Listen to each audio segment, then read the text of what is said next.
What's up, everybody? What's going on? All right, so we finally made this happen. We're making this happen. Finally. Yeah, man. The '90s video. Before we start, it's gonna be a 3-part video because I didn't realize personally how many '90s fragrances there were. So we have 14. 14. Yeah. And again, these fragrances, we really did our research and really checked them out. I would wear them, still wear them. Yeah. You would still wear them. These are ones we still wear and that we did wear back in the 90s. So this is Yeah. like one of the, this is a video where it's like, it's not stuff we're just finding online. We're actually, we use these to this day. Literally, I feel like I wasn't in a time machine smelling these fragrances. Like, went back. It's funny how it, you know what I mean? Oh, yeah. Like, just so many stories and Yeah.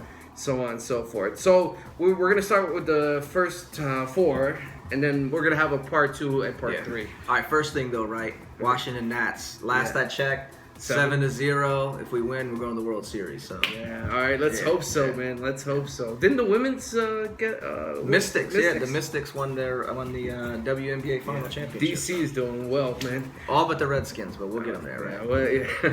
All right. First fragrance. There's not a number 1, number 2. They're just whatever you feel like wearing that day. Video 3, though, we will tell you what our favorite one is that we wear all the time. Yeah, absolutely. This one is basically branded in everybody's, everybody that knows about, even people that don't know about fragrances knows about this fragrance, CKB. Yep. Now, this right here, it came out in 1996. I just wrote it down so that way we know what's up. Basically, just a soapy, earthy green. Oh, yeah. For me personally, and now I'm thinking about it, a great entry-level fragrance, very affordable.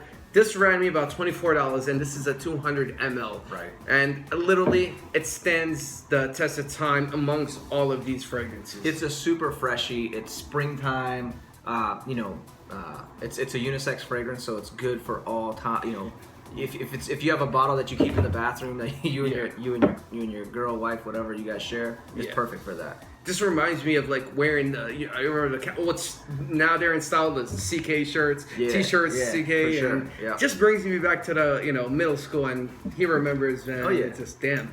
All right. I mean, it has some floral notes to it. It has. It's a little soapy too. Yeah. So that's one of the things I've noticed about a lot of the '90s fragrances. They get that soapy, like they wanted to be super, super clean with a lot of the fragrances, which we'll probably talk about that in a lot of these. They episodes weren't too, so. really venturing off because that was like in the '90s, man. Everything was not like a lot of people. There was no internet. There was no, Yeah.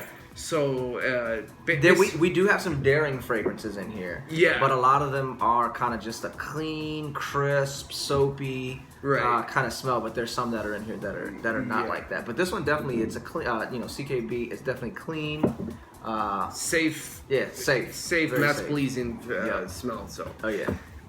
Next one, all right, which is I would put it in the same category as a safe fragrance as well, and that's Tommy Hilfiger, Tommy by Tommy Hilfiger, and that one came out in 1995. Right. Literally, I just remember this fragrance was the shit when like everybody was wearing Tommy, and that shit always happens to me.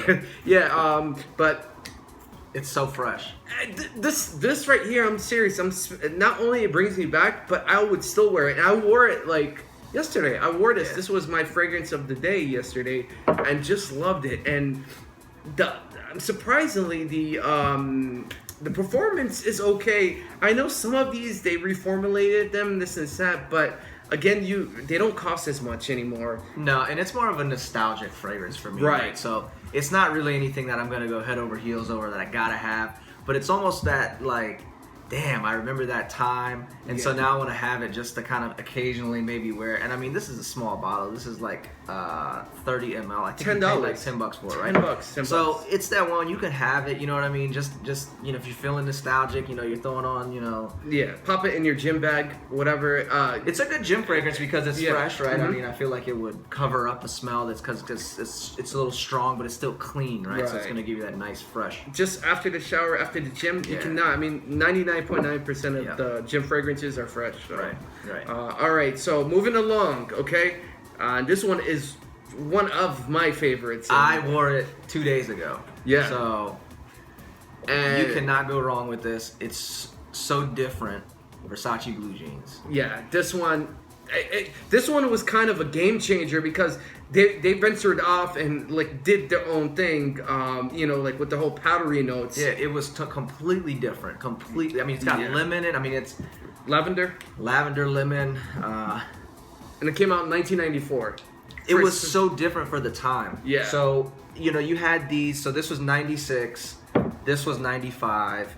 Blue jeans was 94, right? So this one was kind of a little bit on the outside, but it was super successful. And even to this day, people wear it. Yeah. I have a friend of mine who wears it, and I already know. I'm like, dude, you got on blue jeans. Stop playing. Like, I know already because it's such a good scent. I was so surprised because I keep thinking this came out in 98 because thinking about 94, it was still like early 90s. People were taking a risk on, you know what I mean? Yeah. Again, like if like in that whole vibe of mass pleasing, safe smell. Right. And this one had a totally different, you know, smell. So there's patchouli in here. There's vetiver. The dry down is vanilla and amber, and I get the vanilla. You even almost get the vanilla on the opening because it's there. It's heavy. Oh yeah. But it's like a vanilla lemon. It's got a lot of nuances to it, and because I wore it the other day, and I hadn't worn it in a long time, the dry down actually gives you a different scent than the opening, and you can kind of tell. So even when you refresh, it kind of gives you that again, but then it dries down back down to this vanilla note, which is really nice. Yeah, amazing. Again, I think this is 2.5. It's $19. $19. I mean, all of these right here, all of these fragrances you're seeing, TJ Maxx, Marshalls, Ross. And this, they have Versace red jeans for women that I saw in the store the other day that I almost got for my wife because that's a good one too. It's different as well, but no, Versace blue jeans is one that is a must-have for me in my collection. Yeah, for sure. And believe me, when we say it stands, all of these stand the test of time. Right. You can't go wrong. Number one, half of these probably are mass pleasing. Number two, I mean, like it's just the smell speaks for itself, right? So, and this one, go ahead. All right, yeah, the best-selling fragrance, I think, yeah, it is. Men's fragrance is Acqua di Gio Giorgio Armani. Yep. Yeah. Now this one, I mean, I own Acqua di Gio Profumo, everything. Now this one, hands down. You know, when did it come out? 96? 25, no, more than 25 years ago. 25 years from now, dude, you could still rock it. I haven't stopped wearing it. So this bottle, and I probably should look up the code. Yeah. I have had this bottle. Oh yeah. This is probably an original bottle that I've had the vintage batch for a long time. I've actually bought another bottle and used it and kept this one. So this one's almost an original. I don't know exactly. I have to look up the Check Fresh or whatever and see what year this is. But I mean, this one I can spray it and it doesn't even bring me back, man. It's just a constant for me in my collection. This one is not definitely a woman pleaser, anybody pleaser. You know, like whatever you're in. Oh my God, man. This one, summer. This one, I bet this is original because this is deep. Yeah, oh yeah, for sure. I've had it for a long time. This is And, you know, I don't normally keep my fragrances like in the sunlight. Not that I'm really caring about that too much, but a lot of the stuff stays in like dark places, so I'm hoping that it'll last me quite a while. Yeah, no, definitely, and it's the number one selling fragrance in history. I think for men's, as far as men's fragrances go, that speaks for itself. Right, You know what I mean? And a lot of people compare this to like Cool Water. A lot of like freshies do nothing compares, man. Yeah, some of them in were my like some opinion. little notes, but not like this. Especially, no. And there's some flankers, right? Because I don't think I've smelled Proformo. Proformo, I'll bring that one too. It's just more spicy, but this one, Yeah. it's come on, you know, this one actually, this is the one that started it all too. Yeah. So Yep. again, like I said, 25 or 26 or even 30 years from now, this will still be on the market. So part one, we got V, Tommy, Blue Jeans, and Acqua di Gio. All right, So all right. hitters. So part two is coming up. All right.